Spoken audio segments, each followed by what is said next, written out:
Shalom.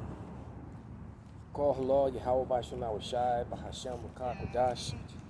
Double honors unto the apostles, double honors unto the elder bishops. Salutations to all my fellow laborers doing this work in truth and sincerity, risking their lives and their freedom to do so, now more so than ever. To the scattered elect that are scattered around the four corners of the earth, that be like unto the speckled bird, the Israelite foreigners among the heathens that look like the heathens. And to the Akwath that are listening and learning, to you I say Shalom. This is your brother Malcolm from the branch of the Great Millstone here in Chicago, coming at you with another lesson in truth. And damn, she ran off the bird. Bird was kicking it with me. But gonna go into this this lesson. Won't be long, but it's gonna be thorough. And I think we're gonna call it the reward, because there is going to be a reward for the righteous, a reward for those that suffer, a reward for those who are downtrodden and on the bottom. The scripture clearly says, those that are first shall be last, and those that are last shall be first. And Salaki, and those that are last shall be first, and those that are first shall be last. And if you're familiar with Chicago, all right, then you kind of know where I am. All right, and these people are not last, but they will be, all right, in the kingdom to come, which is at hand. That time is now. I mean, it's closer than it's ever been. All right, so let me share something with you. All right, something that I just learned about. It's called contract obscurity. All right, so I was like, dealing with this fraudulent Title 4D case, and Esau's court system.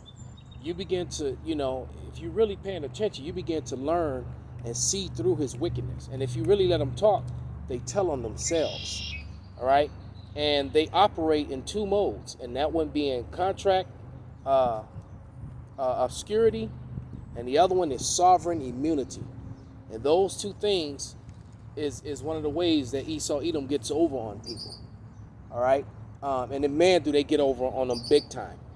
All right, so let me read that to you. All right, because this was completely new to me. I had never heard of it until now. All right, so let me pull it up. This is a definition of contract obscurity, and it reads: contract obscurity is defined as the lack of transparency in terms of contract that makes it difficult for the parties to understand their rights and obligations. You see? Especially when it comes to that Title 4D child support and spousal support. Okay? And it says, in other words, when the language in a contract is so confusing or convoluted that it's hard to figure out what you're agreeing to. And not just in that, when it comes to buying property, when it comes to buying, vehicles, automobile, whatever it is that you do, everything is done through contracts, and these contracts is how they deceive people. And it's gotten so bad that now they're deceiving even their own people. Okay? And the scripture says, let your yea be yea and your nay be nay. And when it comes to these contracts, it's definitely not your nay being nay and your yea being yea with these people. All right? As a matter of fact, let me get a scripture. This is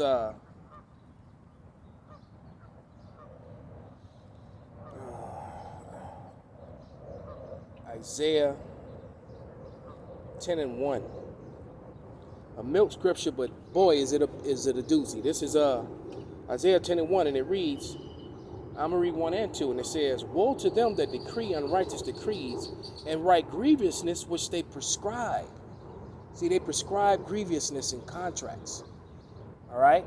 And it says, to turn aside the needy from judgment and to take away the right from the poor of my people, that widows may be their prey and that they may rob the fatherless. And this is exactly what they do. All right, on every scale, on every level. All right, they prescribe mischief by law. I think that's Psalms 94. I think 94 and 20, if my memory is correct.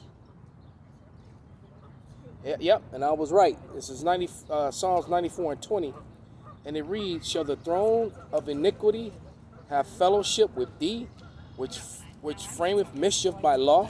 So they frame mischief by law. They'll take something that they know is wrong and they'll make it lawful for them to do so. All right, with these obscure contracts. Now, let's talk about sovereign immunity. All right, let's read that definition, because that is what I'm battling right now, more so than ever. I already got through the obscurity part. I figured out the contracts. That's why I've gotten so far in this lawsuit. You know, me against this $1 billion Ponzi scheme that they got going. All right, but let's get that definition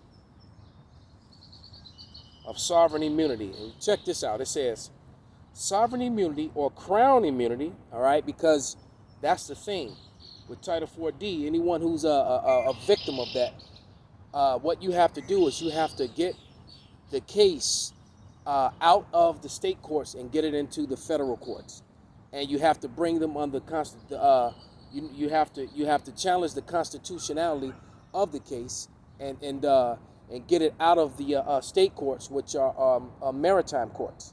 All right, that's why when you go inside the courtroom, you have those flags with those yellow fringes around it. You're in a maritime. And Title 4D is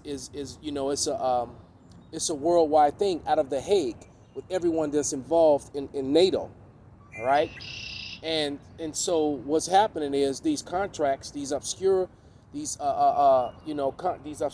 contracts that they're bringing against you, they're completely unconstitutional. So what you have to do is you have to remove it from the state courts, and you have to bring it into a federal court and bring it back and address the issue on its constitutionality, because it's totally against that, and that's illegal.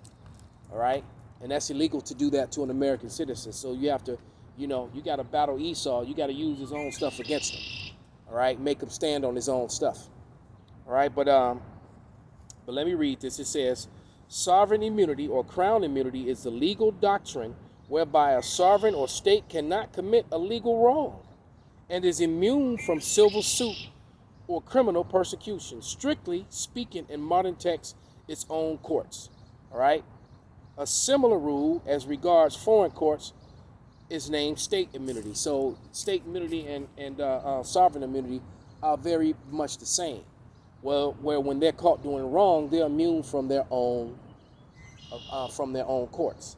Hence the reason why you have to remove it from the state court and get it into the federal court. And I hope you're really listening and taking notes on that.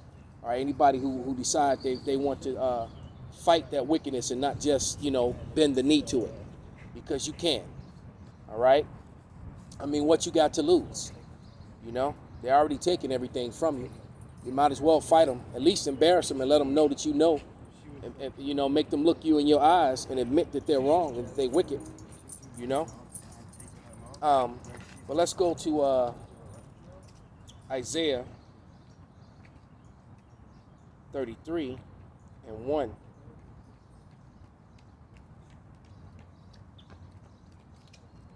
And it reads, woe to thee that spoilest, and thou wast not spoiled, and dealest treacherously, and they dealt not treacherously with thee. When thou shalt cease to spoil, thou shalt be spoiled. And when thou shalt make an end to deal treacherously, they shall deal treacherously with thee. So they're going to get back everything that they gave out. All right, all this wickedness. All right, and with this contract obscurity, they've screwed over many nations and many people, and people are angry.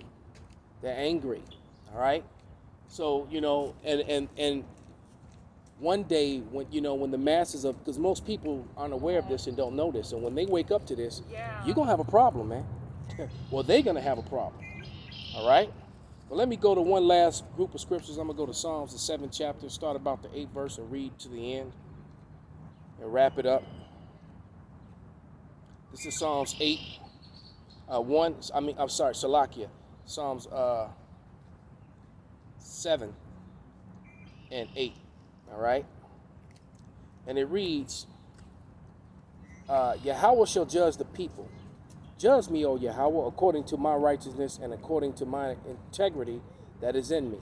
O let the wickedness of the wicked come to an end, but establish the just, for the righteous God triumph the hearts and the reins. So, like I said, the scripture clearly says that it's a simple thing, that those are on the bottom, those that are last shall be first, and those that are first shall be last. And that's about to happen. That's where we are with it, in this thing of ours. Verse 10, my defense is of God, which saveth the upright in heart. God judgeth the righteous, and God is angry with the wicked every day. All right?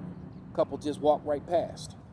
All right? It says, if he turn not, he will whet his sword. He hath bent his bow and made it ready. So the Lord's going to get his sword wet, and he's going to bend his bow, and that fire that's going to rain down on Babylon and in every place. Isaiah 63 said the Lord is going to go visit Basra, Idumea, Edom, wherever they are. All right? It says, he have also prepared for him the instruments of death. He ordained his arrows against the persecutors. Those be those ICBM missiles, man. And it says, behold, he traveleth with iniquity. He travaileth iniquity. He have conceived mischief and brought forth falsehood.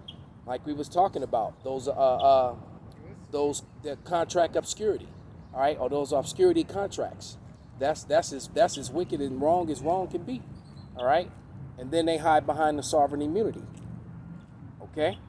And it says, his mischief shall return upon his own head, and his violent dealings shall come down upon his own pate. I will praise Yahweh according to his righteousness, and will sing praise to the name. You hear that, you members of IUIC, all right, and ISUPK, and the name of Yahweh, the Most High.